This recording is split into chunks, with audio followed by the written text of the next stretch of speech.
if you're dreaming of Terry McLaurin rocking a Browns uniform, I totally get it. He's a great player, but it probably ain't going to happen. We'll talk about it coming up next on the Locked On Browns podcast.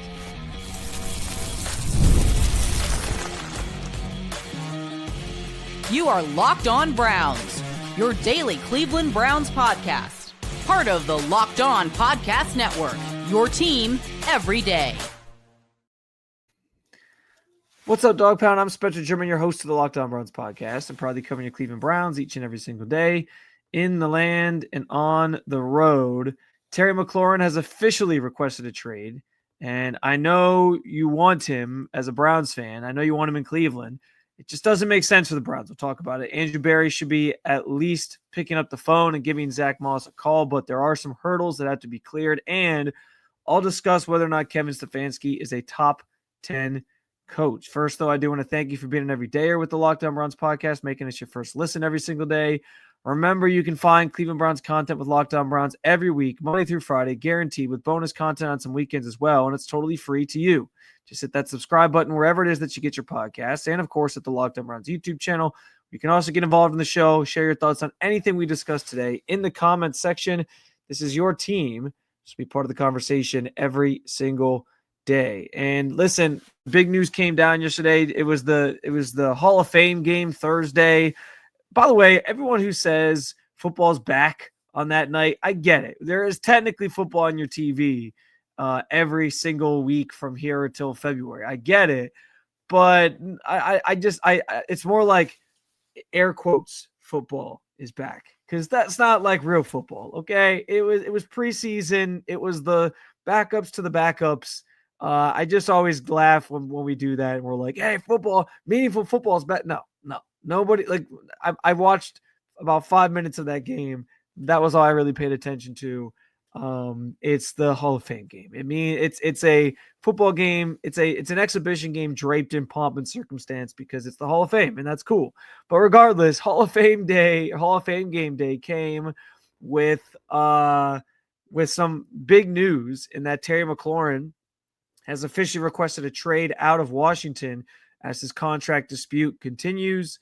And listen, I understand this, where this is all coming from. We saw a disgruntled wide receiver last year and Amari Cooper do something similar. And I think it's important to keep the Amari Cooper situation from a year ago in mind when we talk about Terry McLaurin and whether or not he is a viable option for the Cleveland Browns.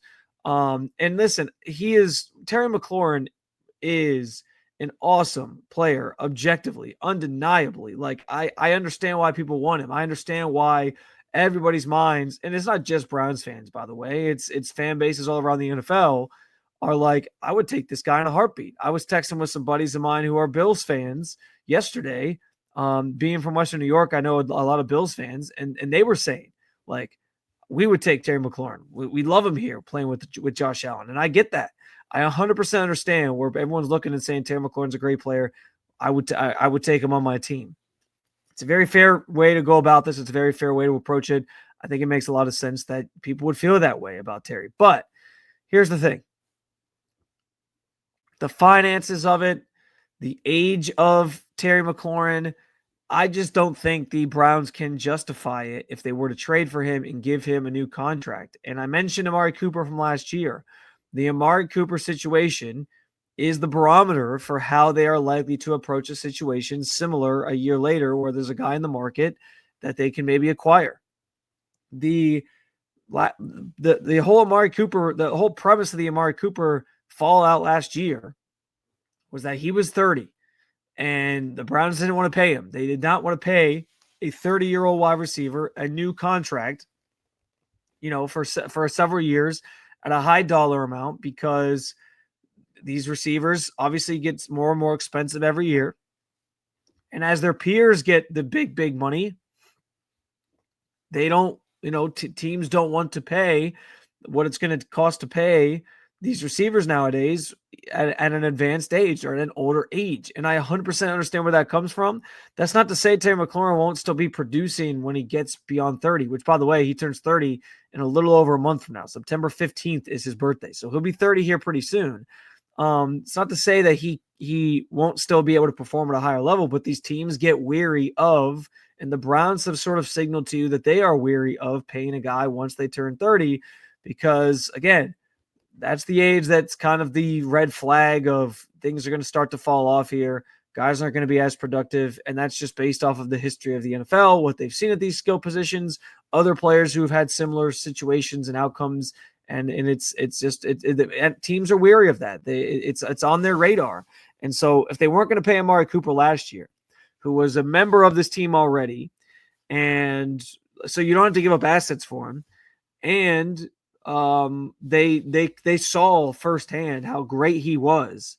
Like he set franchise records while he was here. He was a fan favorite while he was here. He was somebody who fit the culture and what they were trying to build and was very much bought into, the Cleveland Browns. All those things were true. If they weren't going to pay that guy who was a leader on this team and a figurehead of this franchise and organization, like, why would they then go trade for somebody and pay him, give up assets to get him, and then pay him the contract that they didn't want to give Amari Cooper a year ago?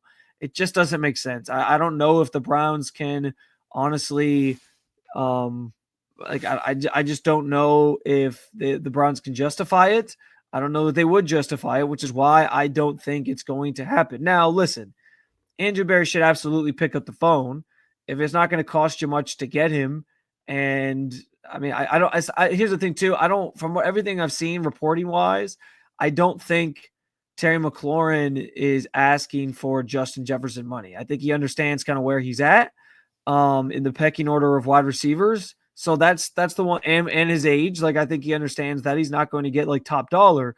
So that's maybe a way that you can at least inquire and get a sense of, like, what is he looking for? What are the finances that he's kind of looking for? And if it does make sense, then sure, you pull the trigger, because Terry McLaurin's a great player. I'm not saying he's not great. I'm not saying he wouldn't be awesome to have on this team alongside Jerry Jeudy, especially at a position where, as we've talked about a dozen times at this point, there's a ton of inexperience in that wide receiver room for the Browns.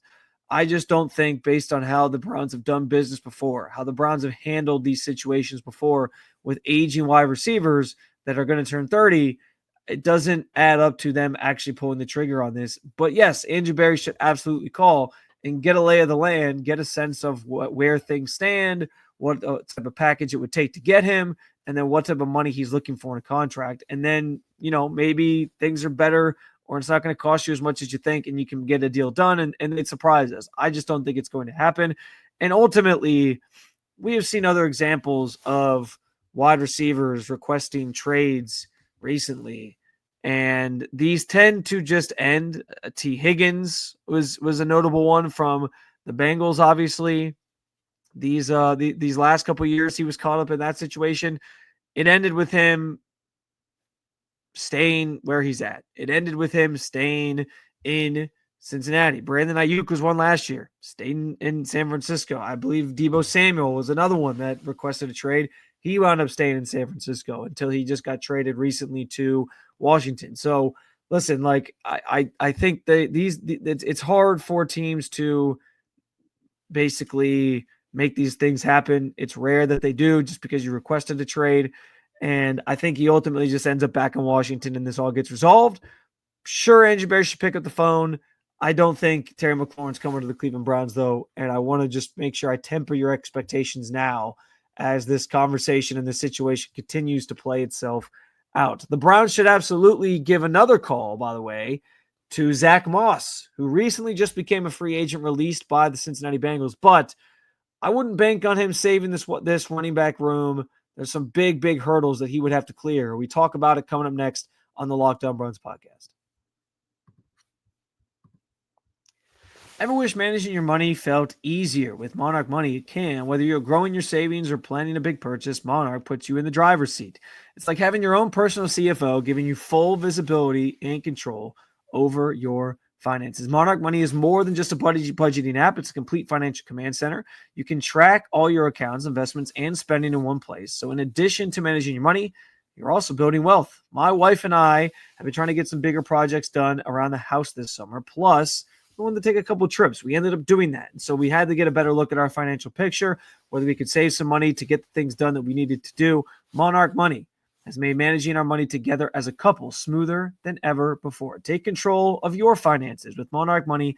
Use code LOCKEDONNFL at monarchmoney.com for 50% off your first year. That's monarchmoney.com, code LOCKEDONNFL for half off your first year.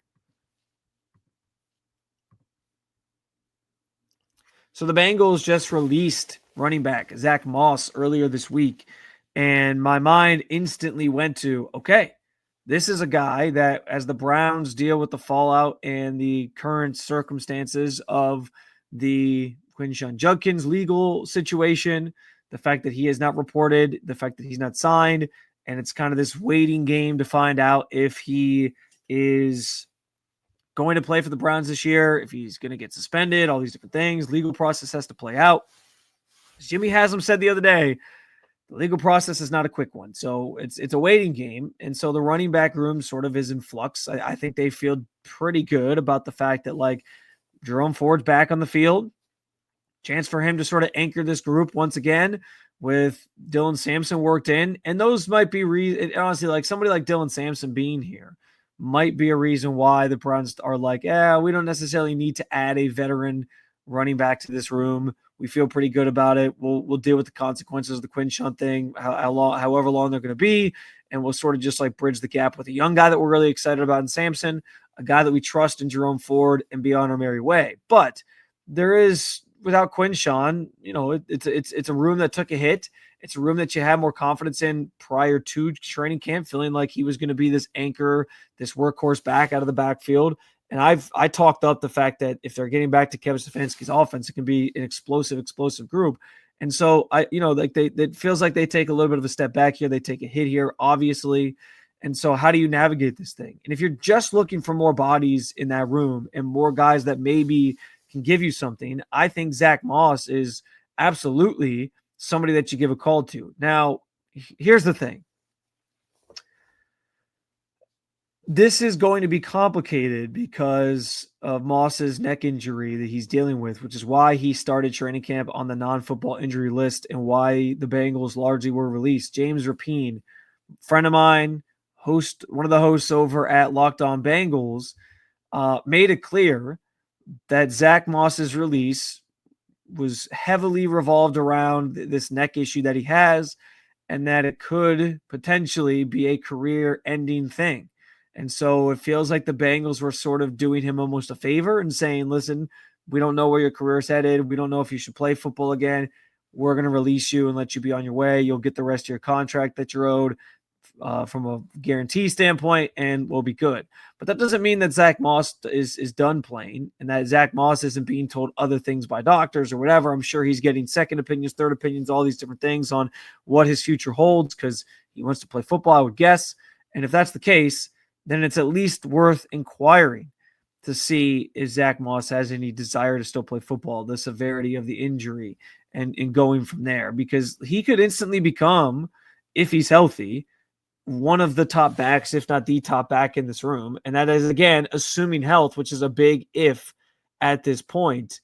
But listen, like, he's only 2 years removed from his best season in Indy, where he put up 794 yards and the 5 touchdowns and was really explosive. Averaged 4.3 yards per carry that year. He obviously started his career in Buffalo, then ends up in Indy, but it was like he balled out in Indy with that year where he was filling in for where he was basically like the lead back for Jonathan Taylor, because Jonathan Taylor was dealing with an injury situation, and man, was it like a thing of beauty. And that's part of the reason why the Bengals were intrigued by him when he was a free agent. And they were like, hey, let's bring this guy in. And then last year, obviously, he gets hurt, and that kind of went out the window. So, yeah, it's a tough situation, not one you wish upon anybody or not one that you want to see happen. And I'm not even saying that this would lead to him being a actual member of the Browns. I'm just saying I think it's worth investigating as you deal with the running back situation in Cleveland that they are currently dealing with. Obviously, Zack Moss has to be able to play football if you're going to sign him. And so they have to get a sense of what that looks like, what his future actually does hold. There's a major, major hurdle there. He'd have to pass a physical, obviously, before you signed him. But it's not like it's a guy that I would at least be intrigued by if there is a football future for him. Because listen, I like Zack Moss, and while you wait for Quinshawn and whatever is going to happen with that, it's something that I would explore at the very least. But again, I wouldn't necessarily count on it mattering in the end, because he may not even be able to pass a physical or play football ever again.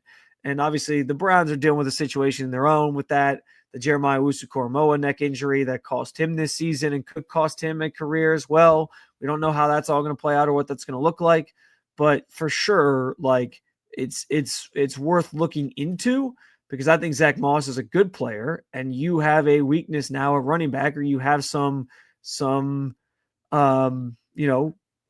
you have a hole to fill at running back, given the that you don't have your top guy that you were sort of counting on here. So again, it's not a perfect resolution. It may not even be a resolution that works. But if we're talking about calling the Commanders on Terry McLaurin, I think it's also worth calling to see if Zack Moss is going to be able to play football ever again and what his status looks like moving forward into the season. It might not be worth it in the end, simply because if he has to be on the NFI list right now, you may not want to wait around to see what he's going to bring to the table. Like, you don't need to add a guy to the roster that's just going to be, not even involved in training camp whatsoever. You probably just roll with the punches with your own guys at that point. But if they think, or if he thinks, or doctors think there's a chance he plays, maybe you give it a shot. It's a long shot, and he has to pass that physical, like I said, but it's something that I think the Browns should at least look into in the name of being thorough, for sure, because they could use another running back in that room while Quinshawn is MIA. At the same time, though, like I said, I do think the Browns feel pretty confident in they really like Dylan Sampson. This does put a little bit more, I think, on his plate without Quinshawn out there than what was going to be on it earlier. And that 1-2 punch idea of like Quinshawn as your first and second down guy, and then Dylan as your third down guy kind of goes maybe to the wayside a little bit, and he might be more involved in earlier downs and whatnot. But I do think still with him and Jerome Ford, and we've talked about Jerome Ford before. I don't like Jerome Ford isn't an elite back at this point in his career. We know that about him. But Jerome Ford is a solid, consistent back that you know what to expect. You know what you're getting from him. And I think that's like the best case scenario for the Browns is like, hey, you put Jerome Ford out there. You feel confident in what he's going to do. You feel confident going back to Kevin Stefanski's offense. He can be effective, and you just kind of go from there. And I think that might be the approach they ultimately end up taking. But I saw Zack Moss become available, and I couldn't help but bring it up on the show because I do think it's worth at least looking into. Again, might just be a complete moot point because you might call him and find out like doctors are telling me I should never play football again. And if that's the case, if that's why I would imagine the Bengals wouldn't have just moved on from him if they thought he was going to be back this year and be like ready to go and play football at a competitive level, unless they're just that nervous about it that they're like, we don't want to risk any further injury with this. But I'm guessing they got the sense this is a more serious thing that might end his career. And that's why they did it. And that's what people close to Bengals are saying. But you got to call and you got to see if it's something that's viable, because your running back room right now is lacking given the state of the Quinshawn Judkins thing. And let's face it, the Browns are a little bit desperate at this point when it comes to certain areas of this team. I would say running back's one of them because you banked on this role being filled, and now it's a big hole for you. So probably doesn't happen, because I don't know that Zack Moss is going to be able to pass the physical. But another instance here in the beginning of August where Andrew Berry should probably pick up the phone and at least explore what the viability here is of the situation. Is Kevin Stefanski a top 10 coach? This debate's popped up a couple times recently. I want to bring it here to the show and see how you feel as well. We'll talk about it coming up next on the Locked On Browns podcast. Time to fuel up and turn it up with 5-Hour Energy Transfusion. It brings the bold grape, ginger, and lime flavor of your favorite golf drink, minus the alcohol, into a quick, energizing shot. Whether you're sinking birdies or just making memories with friends, this one's a hole-in-one for your energy game. Let's be honest, some days on the course or off it, you just need an energy boost to stay sharp and energized. My favorite memories of golf are with my dad, playing around as part of a Father's Day tradition we started many years ago. Haven't had a chance to get out with him recently, but I can tell you, I hit some of the best shots of my life, played some of my best rounds with my dad. And I wonder if I had hit more shots and maybe even beaten him a few more times had I been drinking 5-Hour Energy Transfusion. If you go to 5hourenergy.com, that is the number 5, hourenergy.com, and use my promo code LOCKEDONGOLF to receive $20 off your first order. This offer is only valid until September 30th. Or on one order and cannot be used with other promotions. This code is not good on subscription orders as well. Whether you're meeting up with friends or trying to get 18 holes into 36, get the energizing boost you need to power through.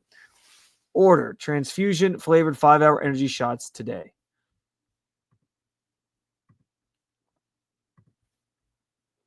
Is Kevin Stefanski a top 10 coach? I've often had this debate with other people outside of the network, other people on the radio, other people just as over a beer with friends.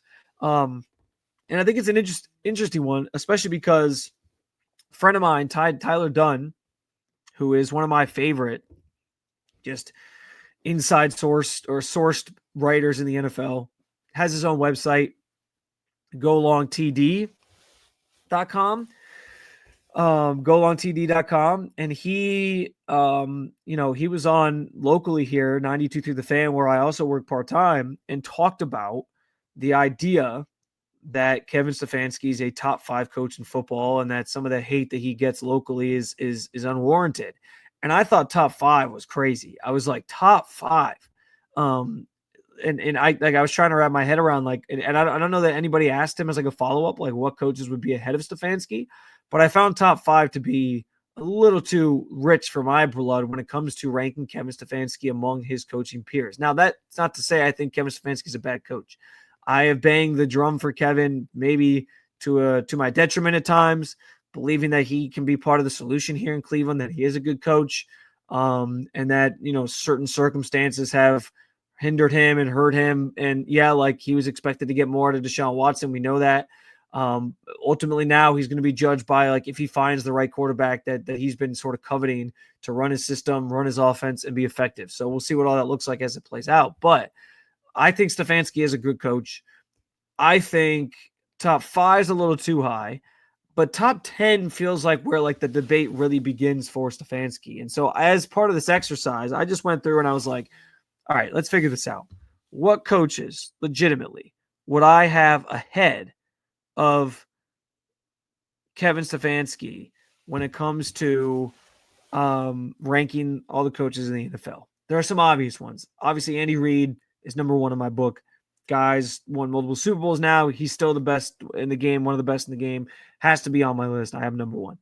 I would probably have Sean McVay in this top 5. He's brilliant and gets a lot out of sometimes lesser teams. He keeps his team competitive no matter what. One of the best offensive minds in football. So Sean McVay makes the list. John Harbaugh makes the list. Model of consistency. Mike Tomlin makes the list for similar reasons. Model of consistency. That guy, you want to talk about squeezing, every last drop of juice out of a bad lemon. He finds a way. His team hasn't had a losing season his entire tenure. His teams make the playoffs. They might not win in the playoffs, but they make the playoffs. Mike Tomlin's brilliant. I would take him in a heartbeat if he was available as a coach for any team that I supported. And so I think Mike Tomlin is in there. I do think Sean Payton's in there. You could debate it as top 5. I think last year sort of proved I think after the year 1 in Denver with Russell Wilson, there were some doubts if the luster had worn off for Sean Payton and his magic touch was gone.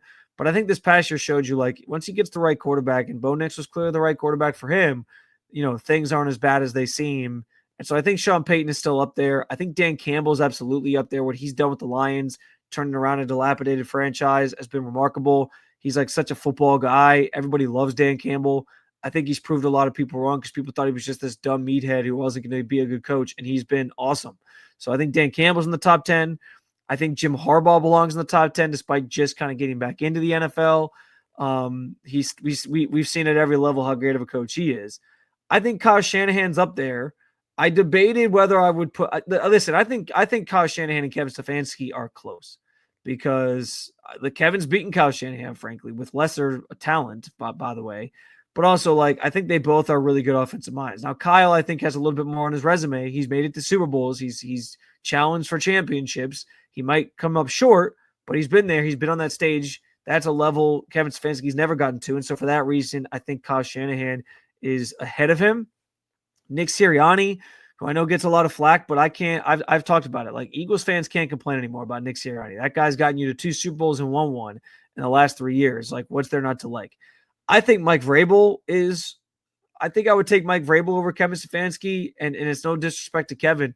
I just think Vrabel is an awesome coach, and I think we saw that in Tennessee. He had some playoff success, never got to a Super Bowl, obviously, but I think him being in New England is going to turn that program back around, get them back on the right track. And so Vrabel, I think for me, I lean Vrabel slightly over Stefanski. And then the other one I put slightly ahead of Stefanski, I think, is Sean McDermott. Sean McDermott has a lot of warts when it comes to in-game decision-making. And I've talked to, again, a bunch of buddies who I know who are Bills fans who feel that Sean McDermott is limited in terms of like where he can take a team. And I think some people believe he's run his course in Buffalo. But what I will say is Sean McDermott undoubtedly is a culture builder, and he has done that to the T in Buffalo. Kevin Stefanski, I think, has turned the culture around here in Cleveland, but I still don't know that like we see the full effects of it yet. Like it just feels like something is still missing. He hasn't turned the organization into a consistent winner at this point. And so I think those are the ones I have ahead of him. I think Kevin O'Connell is probably next in line behind Stefanski if I was to continue the list here. But that puts Kevin Stefanski kind of in like the 13, 14 range for coaches and in terms of my ranking. And I do think that's kind of a fair place for him. He's one of the best offensive minds in the game. I have no questions about that or no qualms about that. He absolutely has turned the Browns organization around in general. I can see the remnants of the culture he's trying to build, but I do think like based off those surveys at the end of the season where players like talk about they grade the organization and certain things, like there does seem to be a disconnect at times between Kevin and him getting his message across to guys. And I do wonder about that a little bit.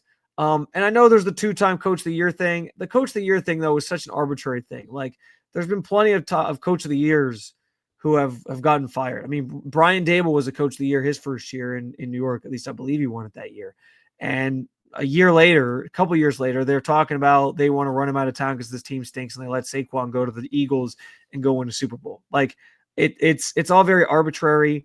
It's great that he won those awards. I think he was deserving of winning them at the time, but I'm not using that as like my weight, like weighing, oh, he can't be, he's untouchable to be fired, or he's better than XYZ coach because he won coach of the year 2 times. I think like I base it off more of like the results on the field and what we know about these teams and programs. And I think the ones that we put ahead of them, it makes some sense that they're where they're at because they've proven a little bit more than Stefanski has at this point. Again, it's no disrespect to Stefanski. I still think Stefanski is part of the solution, not the problem here in Cleveland.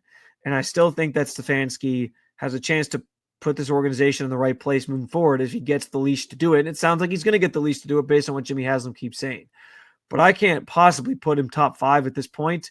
And for me, he's just outside the top 10. But I do hear arguments for why he'd be top 10. Where does Kevin Stefanski fall for you in a ranking of the top coaches in the NFL? Does he make top 10? Is he just outside like me, or is he further down the list because you're fed up with him? You can let me know your thoughts in the comments section at the Locked On Browns YouTube channel, or of course on Twitter at Spencito_. But in the meantime, it's another episode down with you. And I appreciate you joining me as always to talk about your favorite football team. Make sure you hit that subscribe button. Make Locked On Browns your first listen every single day. And for your second listen, check out Locked On Bets, where betting experts Lee Sterling and Kevin Rogers have daily MLB locks and can't miss football futures. Or as always, you can keep it local. Check out Locked On Cavs or Locked On Guardians. Thank you for being on every day here at the Locked On Podcast Network. I will talk to you again real soon, Cleveland. See ya.